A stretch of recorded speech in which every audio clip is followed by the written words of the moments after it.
Thanks for tuning in to Men for the Win, a podcast hosted by David Kuvas and Dan Thompson, two avid fans who appreciate well-played baseball, especially when it's done by the Twins. Men for the Win is sponsored by the Grand Group with Edina Realty. Are you looking to purchase a new home in the Twin Cities area? Or perhaps you're trying to sell your current home? Whether you're upsizing or downsizing, the Grand Group with Edina Realty will meet all of your housing needs. Contact the Grand Group by emailing thegran, that's G-R-A-N, group, at edinarealty.com, or call them by phone at 612-817-8751. The Grand Group with Edina Realty, 7-time Minneapolis-St. Paul Magazine Super Agent Award winners.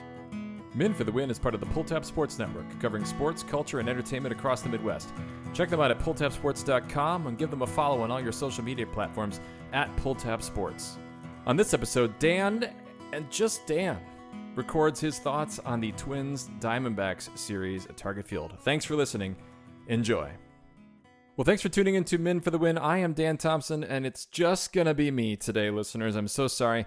Let me just say, so David had a scheduled off day, and we treat those like the Twins treated Correa and Buxton. We don't touch those, right? You got a scheduled off day. I know he's ramping up to watch the Vikings and Falcons later tonight, which as am I, but Hoges was going to join me, but his 15-year-old computer was not working well, as you can imagine. I suppose maybe we need to kind of put together some funds and get Hoges a new laptop. He has a lot of notes. He went through the lengths to already put those in, so I will maybe just occasionally help out with that and maybe posture a little bit to be like Hoges, what Hoges would say. So the first thing I have to do is I have to talk about the Packers because he was going to talk about them.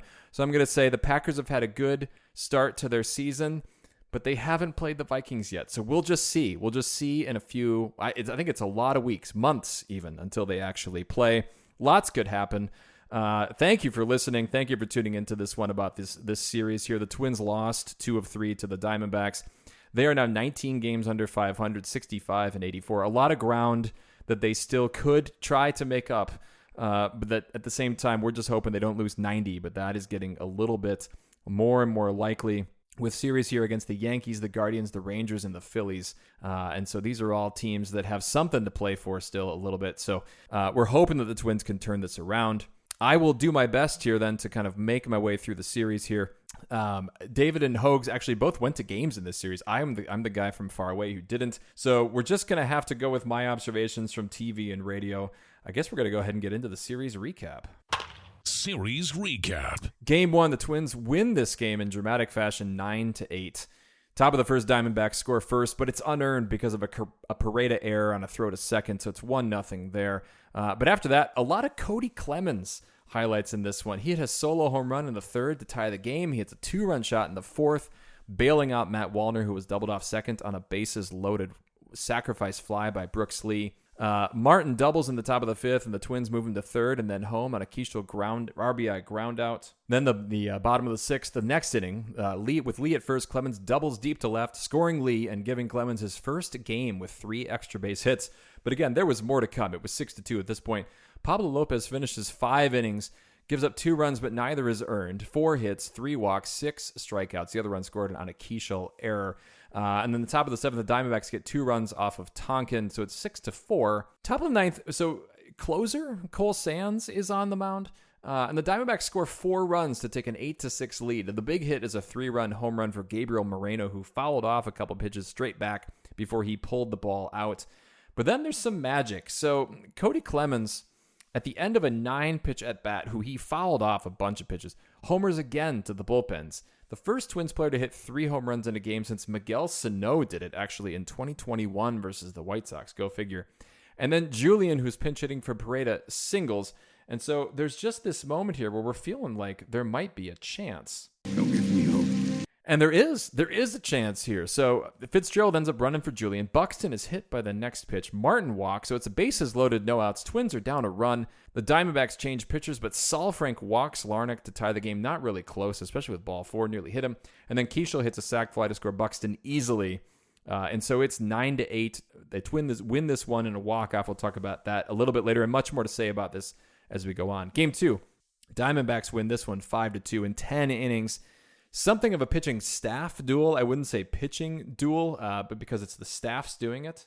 So we head to extras, tied at 2, but the starters have been long gone. Joe Ryan allowed both of those runs on an Alec Thomas home run, but he goes just the 4 innings, throwing 93 pitches. And then it's Pearson Ole who pitches 2 scoreless innings. And then rookie Cody Lawyerson. Kind of a cool story. He's a 27-year-old. He's a 14th rounder in 2019 for the Twins. He was called up when Topa was sent to the injured list. He throws 2 scoreless innings in his major league debut. So, again, the Twins are able to hang in there. They're down 2-0 for a while, until the 8th, actually, when the bases are loaded with 1 out, and Kody Clemens singles through the right side to tie the game.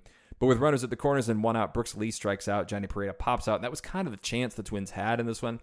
Top of the 9th, the third Cody of the game, actually. Cody Funderburk gets 3 outs without incident, but in the bottom of the 9th, the Twins do not score. And then in the top of the 10th, Diamondbacks score 3 runs. The big hit is a Blaze Alexander 2-run double off the right field wall. 5-2 at that point. They walked Corbin Carroll intentionally. I thought that was the right choice when they did it, but it comes back to bite them. And in the bottom of the 10th, the Twins do nothing. So they lose that one. And then the game 3, the Diamondbacks win this one as well, 6-4. Hoges is in attendance here. David was at game 1. The Twins lose this one behind Bailey Ober, who I feel like he's having kind of a typical Bailey Ober start here. He's really been laboring. I think it's because he just has all of those children at home. Where did all these unsupervised children come from? You know, I don't know. It's got to be tough to manage the children and all the base runners that he keeps allowing. But 4 earned runs, 9 strikeouts. His ERA on the season is 5.12, and it just feels like a lot of the starts have been like this. Big blow comes in the top of the 3rd, which is a James McCann 3-run home run that makes it 4-2 at the time. Twins could never retake the lead. A Matt Wallner solo shot in the 6th did make it 4-3, but then the Diamondbacks got that run back in the top of the 7th. Mickey Gasper hits a home run in the bottom of the 7th to make it 5-4, but then Alec Thomas hits a sac fly to make it 6-4 back in the top of the 8th, just kind of this back and forth.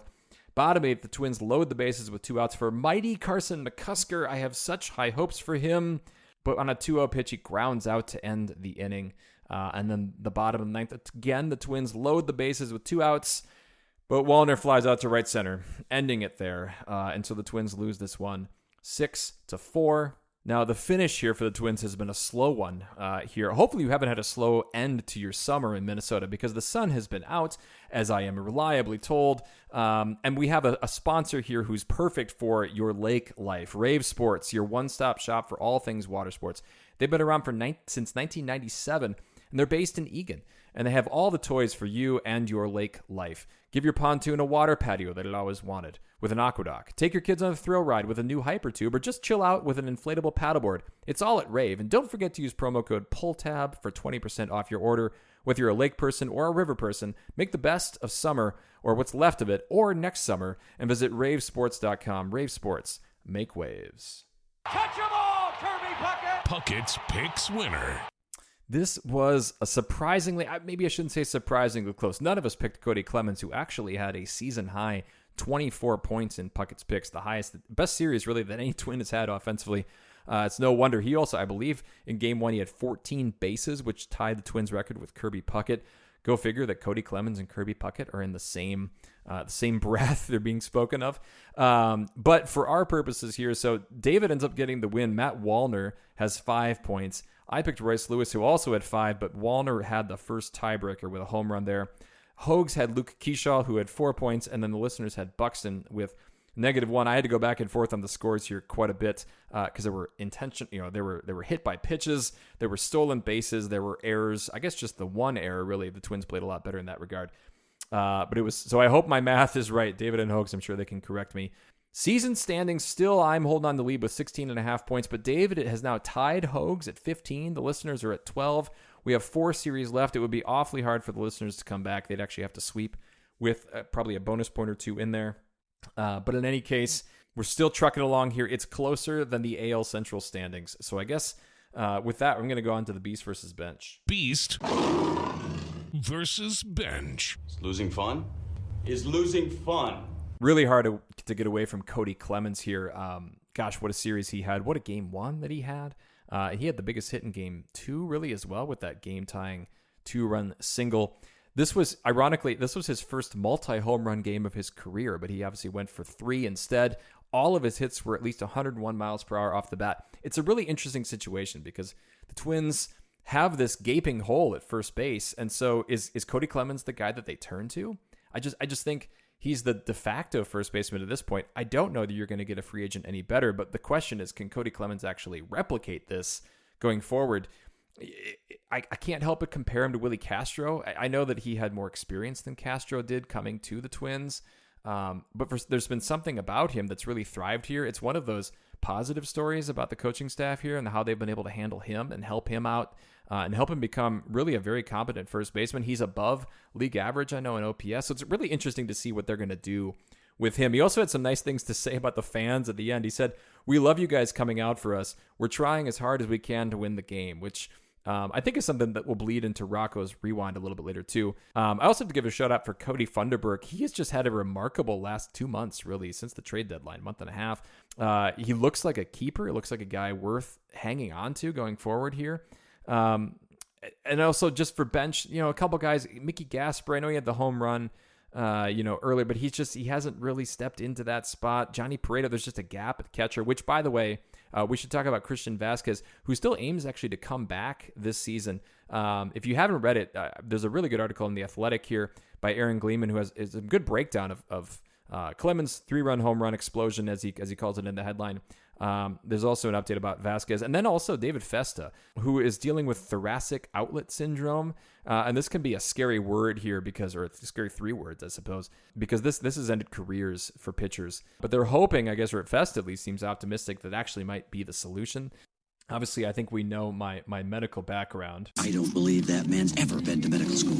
Or lack thereof, I suppose. But we're hopeful, obviously, for David Festa that he's able to come back from this. A lot of things that can happen here, but we hope he gets answers, and we hope he's able to pitch for the Twins down the road. He may be a relief pitcher when he comes back at some point. The Twins have kind of a glut of starters and a lack of relievers, and so anybody they could talk into kind of taking that spot instead, you got to think they're going to maybe go there. Otherwise, I got to put Cole Sands on the bench here. He just had a pretty terrible series. Twins bailed him out in game 1 after he gave up all those runs in the top of the 9th. But he came on in game 2. He got a grounder that he needed after the Corbin Carroll walk, but the Twins weren't able to make the play on it. But he just didn't have a good series. I don't know that I can extrapolate too much out of this. He is one of the guys I think the Twins will hang on to for next season. But right now he's not looking like one of those last 3 guys. He's looked better, but this was obviously not a good series for him. All right, I'm going to go on here to the Rewind. Rocco's Rewind. I thought of this in game 2. So Carson McCusker has been up for the Twins, I believe, since the September call-ups or nearly that, and he really hasn't gotten consistent playing time. And so I'm wondering, would it be so bad to give Carson McCusker just more at-bats, or is he just not a guy that the Twins are going to invest in? The handling of their outfield is really fascinating to me right now, because you've got, you got Wallner, and you kind of know who he is, I think. And you got Trevor Larnach, and in some sense, I think we know who he is, too. So are they trying to figure out who Carson McCusker is? Or are they just bringing him up so he can spend some time observing what it's like to be in the majors? It's an interesting situation, because normally with September call-ups, you'd like to give him more time. But it seems that the Twins don't want to give Carson McCusker more time. He kind of, stumbled into that at bat at the end of game 3 there because of a pinch hitting situation. So I'm hopeful we can see a little bit more of him just to kind of see what he is like. Another thing too is, has a manager ever mattered less and yet cemented his job more than Baldelli after the trade deadline? This is one of Hoges' notes, and I'll kind of riff on it. Because Rocco has been this kind of calming sense here, I suppose, for this team. I was encouraged by Kody Clemens' comment that I referenced earlier, where the Twins are actually trying to win games with him out there, or with the team out there still. And I think that relates to what I'm saying about McCusker, where, they're still trying to win, which is laudable.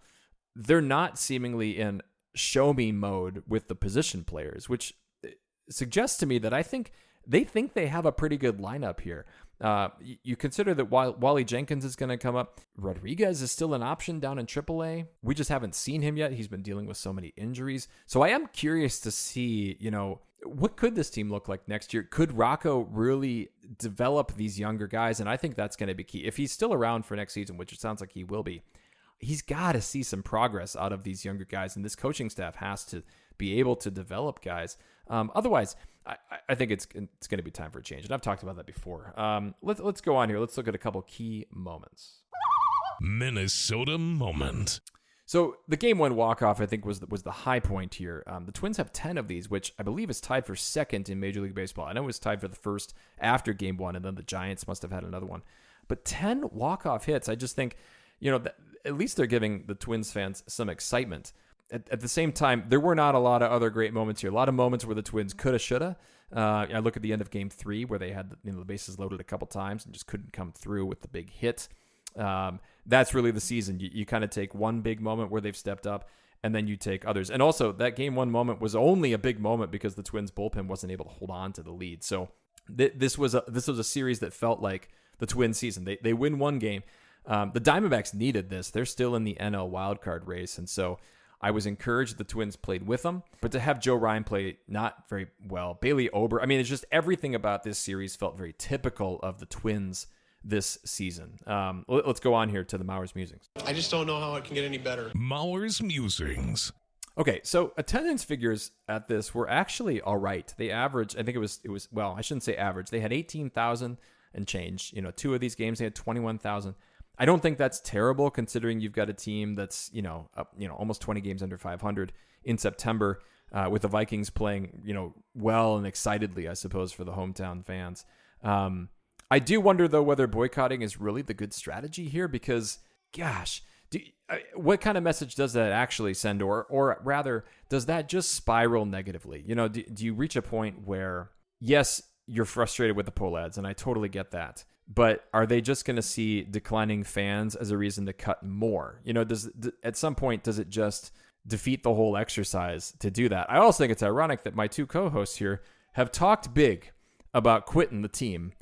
And yet, kind of like Ross Geller and friends, like they can't quit the gym. They can't quit the team here. They are still season ticket holders. Hoges even reiterated that earlier today, and I think it's probably because of the romantic moments. He took his kids here. He was having a big Delta 360 moment here. So I wonder really just whether cutting loose, because you don't want to give up on the players. This is not the players' fault in that sense. Certainly not the guys who were here. If anything, blame the players who were traded. If they had played better, I think the Twins might not be in this position. Certainly Carlos Correa. Why are you so obsessed with me? If he had played better, he'd still be here. The Twins might be in a different spot. I was reflecting that, when I last spoke to Hoges on this series, the Twins had just kind of done that big fire sale. They had dropped under 500 at that point. But you look at the best players and you think, man, maybe they could have won more. So we'll see. I hope fans still keep going. I know that when I'm in town, I will continue to go. I just like going to baseball games and I like watching the Twins play. So we'll see. We'll see what they do. I think we'd all like them to make an effort here to win next season. But I think I can see the logic in letting your position players play out because you do have guys coming up. You got to see what they can do. But I really want them to put together some relief pitchers. I just don't know what kind of a big splash would do here for this team in terms of a signing. I would rather them keep the guys they have. I would rather them keep Pablo, keep Joe Ryan. Maybe you give an extended contract to Joe Ryan. Maybe you offer a deal to Keyshaw right now and try to bank on him and bet on him being better. So we'll see. I'm not ready to give up on next season just yet here. Let's go on here and let's grade the series. Series grades. I had to rework my rubric again here just a little bit because this is the issue. So I'll get to it. So with momentum, I'm still basically sitting at a 0 here. I just don't think that much does move the needle there. Decision making, again, it feels insignificant right now, these decisions that these guys are making. The Stars, I actually didn't think they played very well in this series. Jeffers obviously is hurt. Buxton didn't have his best series. Joe Ryan only gave him 4 innings, so I gave him a -2 there. I had to recreate, though, a mids category here, and I'm just giving it to Kody Clemens because I don't know who else fits the mids right now. Is it Royce Lewis? Maybe Trevor Larnach, as he kind of fall into that. But I gave him a +2 there because Kody Clemens had just a spectacular series there. And then youth, I gave him a +1. Keyshaw is just so exciting to watch. Wallner hit a home run there. So I'm going to go with that. Well, that adds up to a 16 out of 25, which is a D. I can see why people would give them a different grade here and just call this an F. But they did win a game, and they played them close in games 2 and 3. They were a hit away, really, in each of those games. So that's kind of where I'm going to land. Now, one thing, though, that I think deserves a great grade is Jimmy's coleslaw. It's still coleslaw season, folks. Coleslaw, by the way, has no season. Coleslaw can be eaten year-round. So you should go grab a jar of Jimmy's coleslaw dressing. It gives your slaw the zip and zing everyone will be talking about. It's available in original, fat-free, and pineapple. It's family fun. It's locally owned. Delicious on burgers, brats, pulled pork. You can even use it as a side. You can't go wrong with Jimmy's. Pick up a jar today. Jimmy's salad dressing and dips. Don't you be messing with my dressin'. I don't know, Jack. It looked like Herbeck pulled him off the bag. Herbie's headlines. Well, this is fascinating here. I get to play my own specialized sounder. All rise for Dan's Judge Love. So Aaron Judge hit another home run, I believe it was on Friday. He's now 4th on the Yankees' all-time home runs list. I am no Yankee fan, obviously. I'm an Aaron Judge fan, especially because of that time he gave a ball to a kid. But he's at 362 home runs. Now, he's got a long way to go for Lou Gehrig, who is 3rd with 493. And obviously, he needs 204 more to hit Mickey Mantle's number of 536. And Babe Ruth at 659, I don't know if he's going to be able to get to that, obviously. But when you pass Joe DiMaggio, when you're 4th on a franchise like that, 362, I do hope he gets to 500. I think that he's still got that in him. Hopefully he's got the years. I haven't been able to see Judge in a while. He will be, though, at Target Field for those who are in Minnesota. This is the time you got to go see him, especially because if he has a good series, gosh, it's not hurting the Twins in the long term here. So it is special to see those Twins players. Again, one of those things that I love about the way that they've done this schedule, where you can see teams, in this case in the American League, every year, and for Twins fans in the National League every other year. So I love that. A couple of notes, kind of a bummer note. Tariq Skubal left his start with a side injury. Now, they did say that he's expected to make his next start, so I hope that is the case for him. You don't want to see players getting hurt this late in the season, certainly heading into the playoffs. We should also, it's a good moment, I guess, to look at the standings. The Tigers still lead the Central by 6.5 over the Guardians. They are still behind the Blue Jays, though, who have the best record in the American League at 87 and 62. Now, the Mariners, interestingly, pulled ahead of the Astros here. They're 82 and 68. They won 9 games in a row. I think all Twins fans can root for them ahead of the Astros, which actually Cal Raleigh hit his 54th home run in that. Ties Mickey Mantle, I mentioned earlier, for the most ever by a switch hitter. He's still got some games to go, 4 more series, so let's hope that he can add a few more. And I think with that, I'm going to go on to Puckett's picks for this Yankees series. And we'll see you tomorrow night. Puckett's picks. So the listeners are going to take Royce Lewis this time. And then it goes to Hoges. He is going to go back to Buxton. He was quite emphatic about that. That then goes to me next. I got to go back to Luke Keeschall. I have magic hair that glows when I sing. And then I get to play this sounder because David's not here, but he is taking my guy, Austin Martin.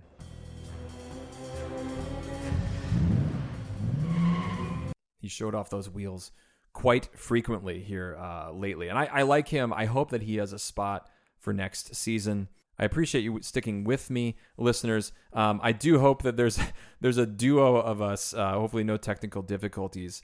The next series, we can recap the Yankees on Wednesday night. That should be me and David. And then we'll see. We'll get Hoges back on here towards the end of the season. Of course, then we'll also have our season recap. We may even sneak in a playoff episode in there. We'll see how things are going. But folks, if you like what you hear, please do tell a friend. You can follow us on X at Min for the Win. You can find our Min for the Win Facebook and Instagram pages. Make sure you subscribe to the podcast on your favorite platforms so you're notified when new episodes are available. And if you could leave us a rating or like, we'd greatly appreciate it. If you'd like to support the show further, you can find us on Patreon. The link is in the description. Thank you for listening, and as always, go Twins. That'll wrap up another episode of Min for the Win, a podcast hosted by David Kufis and Dan Thompson, 2 avid fans who appreciate well-played baseball, especially when it's done by the Twins. Thanks so much for listening, and as always, go Twins.